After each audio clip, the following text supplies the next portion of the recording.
let's talk about subtraction equations. Before we do that, let's talk about using the order of operations to solve these problems. So what we would do is, because of its subtraction and addition, we'd go left to right.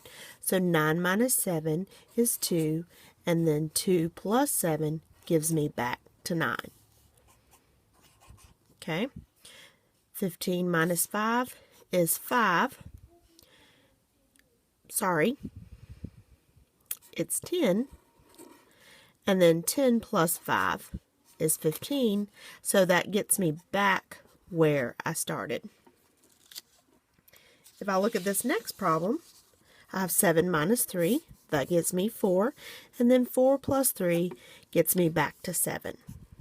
So what I've discovered in all of these problems is if you subtract a number and then add that number right back, it gives me back to my starting place. So that tells us that the opposite of subtraction is addition.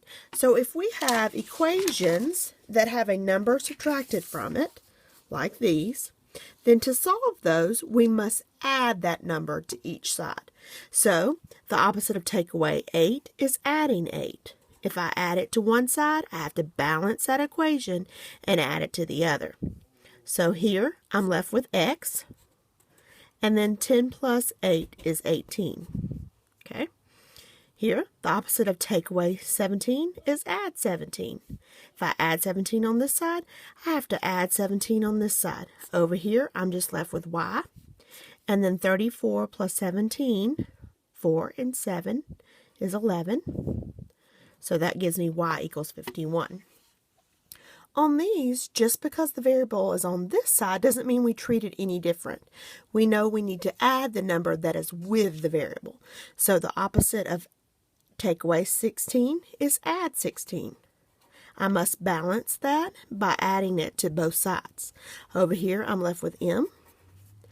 And then 80 plus 16 gives me 96. So the opposite of take away 25 is add 25. If I add 25 on this side, I must balance it by adding it on this side. Over here, I'm left with just r, and 25 plus 75 gives me 100. So r is equal to 100. You must show that you are balancing your equations. Just writing the answer is not working like an algebra student, and that's what you are. So you have to show these steps.